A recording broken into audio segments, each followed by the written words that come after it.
guys, j'espère que vous allez bien. Dites-moi en commentaire comment vous allez. Moi je vais très bien, je suis très contente de vous retrouver pour cette nouvelle vidéo et je dis bienvenue à ceux qui viennent d'arriver sur la chaîne. Nous allons clairement nous amuser, alors n'hésitez pas à vous abonner, à activer la cloche et à nous rejoindre aussi sur Instagram. C'est le même nom et n'hésitez pas à m'envoyer un DM, à me parler en inbox. Je suis très disponible et je suis très gentille. Alors, aujourd'hui, nous allons parler des choses à savoir avant de se lancer dans une aventure capillaire. Personnellement, c'est des choses que j'aurais voulu savoir parce que j'ai commencé mon aventure capillaire d'une manière très...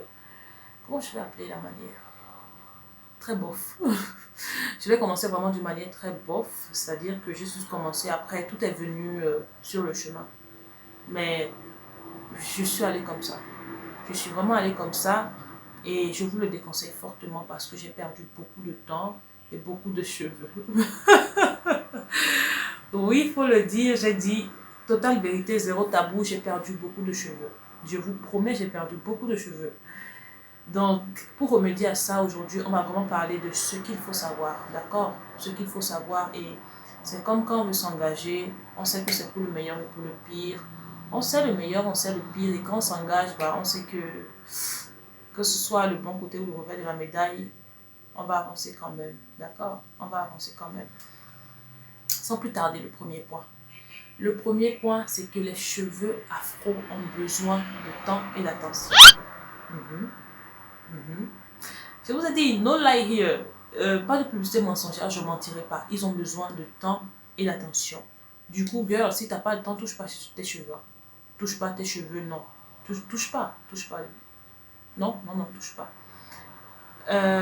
Et pour une fille, pour les filles comme moi qui, comment dirais-je, qui sont de nature sauvage, soit vous allez apprendre avec les cheveux afro. Comme je disais tout à l'heure, je suis un peu de nature sauvage, je fais tout avec la force. Je fais tout avec la force et j'ai perdu beaucoup de cheveux dans ça. Et voilà, comme je dis, soit vous allez apprendre, soit vous allez apprendre. Donc, j'ai finalement appris la douceur. D'accord? J'ai finalement appris la douceur avec mes cheveux. J'ai appris la douceur. Bah, j'ai été forcée. Écoute, sinon, je n'allais pas avoir tout ça. J'ai vraiment finalement appris la douceur. Donc, oui, il te faut du temps et il te faut de l'attention, de la douceur. D'accord? Deuxième point. Le deuxième point, il faut un minimum de discipline. Yeah. On n'aime pas la discipline, n'est-ce pas? Bon, j'espère qu'il y en a quand même qui aiment la discipline, c'est bien la discipline. Mais bon, c'est pas de ça qu'on va parler aujourd'hui. Quand je parle de discipline, je parle d'une routine capillaire. Quand je parle de discipline, je parle des habitudes. Se réveiller le matin, se brosser les dents, c'est une discipline. Hygiénique, mais c'est une discipline. Se laver tous les jours, c'est une discipline. Manger, c'est une discipline. Qui n'aime pas manger. Ouais, c'est une discipline, ça aussi. Donc voilà, quand on dit discipline, c'est pas forcément des choses mauvaises, d'accord? C'est pas forcément des choses mauvaises. Et vraiment, comme je le disais tout à l'heure, si t'as pas le temps, touche pas tes cheveux. Mais lorsque je le dis, il faut bien comprendre, ok? Quand je dis ne touche pas tes cheveux, je suis pas en train de dire que si tu es une personne très occupée, tu peux pas commencer une aventure afro. Non, c'est pas ce que je suis en train de dire. Je suis en train de dire que quel que soit ton train de vie, très occupé, moyennement occupé ou peu occupé, tu peux juste trouver une discipline, une routine qui va avec ton train de vie, d'accord? Si tu es très occupé, même si tu travailles de minuit à minuit, girl, tu peux trouver du temps pour faire ce que tu as à faire. Je vais te donner un exemple. Imagine tu travailles de minuit à minuit. Alors, tu mets ton bain d'huile à minuit, tu le laves. Quand tu veux te laver, tu fais ton shampoing. T'as le temps en fait. Je voulais déconner, mais c'est bon. T'as le temps. T'as vraiment le temps quand tu veux prendre soin des cheveux. Moi, je pense que vraiment avec les cheveux afro, quel que soit ton train de vie, c'est vraiment une affaire de volonté. Hein. C'est vraiment une affaire de volonté. Ouais, clairement une affaire de volonté. Ne nous mentons pas, c'est vraiment une affaire de volonté. D'accord? Donc, quel que soit ton train de vie, tu peux vraiment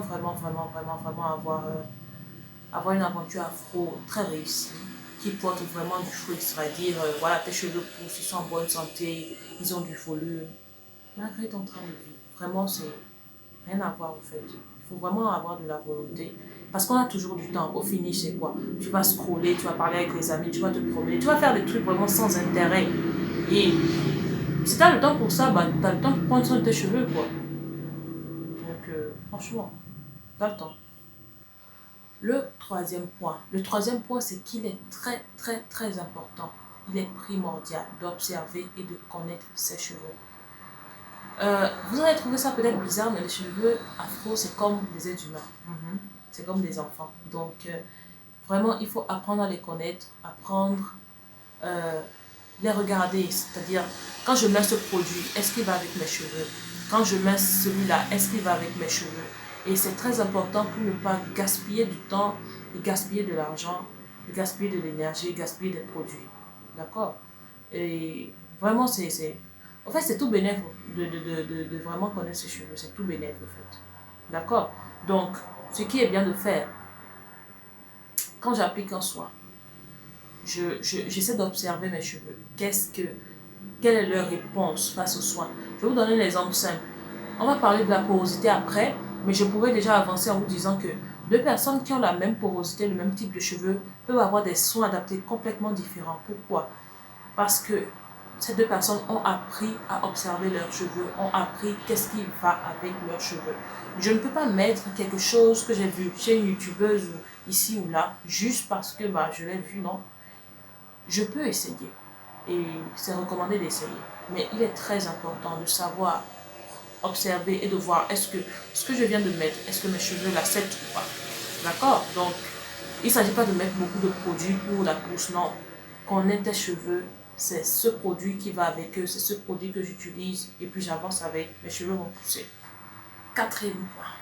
Comme j'ai commencé à le dire tout à l'heure, c'est vraiment du gaspillage. Et c'est vraiment fou, d'accord, de penser que nous devons utiliser tout ce que les youtubeuses utilisent. J'ai vu une youtubeuse utiliser de l'huile de piment sur ses cheveux.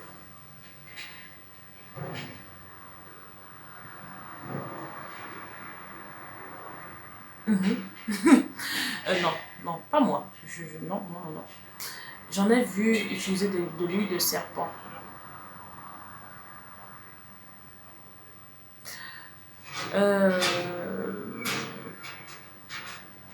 Et vraiment, je vais dire quoi? Il faut beaucoup discerner.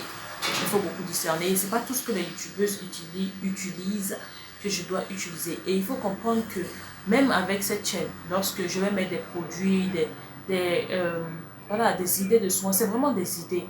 Et personnellement, la plupart du temps, je suis toujours en train de personnaliser mes masques selon ce que mes cheveux aiment, de personnaliser mes pendules selon ce que mes cheveux aiment. Et bon, parfois aussi, je fais des essais. Bien sûr, il ne faut pas rester dans une routine. J'utilise la même chose sur une année sans jamais changer, non. Il faut au moins essayer, d'accord? Il faut innover parce qu'après, quand les cheveux sont trop habitués aussi, ils ne répondent plus aux soins, d'accord? Donc, ce qui est bien de faire, d'essayer, mais allez-y mollo quand même. Et il faut savoir que c'est pas tout ce que je vois sur YouTube que je dois essayer. Le piment, l'huile de piment sur ses cheveux, c'est un peu limite, ok? Euh, L'huile de serpent, j'aime pas les serpents, ni vivants, ni sous forme d'huile, donc on va éviter ça aussi. Et je pense que je l'ai dit dans la vidéo précédente, si tu ne l'as pas regardé, vas-y cliquer sur le lien qui est juste là et tu pourras la regarder. Alors, pour la vidéo, pour avoir une aventure afro, je n'ai pas besoin d'avoir tous les produits, ok? Il faut juste que je trouve des produits vraiment adaptés à mes cheveux. Et non, ils sont pas chers. Ils sont vraiment pas chers, ils font vraiment pas cher. Il faut trouver des choses vraiment adaptées à ses cheveux et après, ça passe crème, quoi.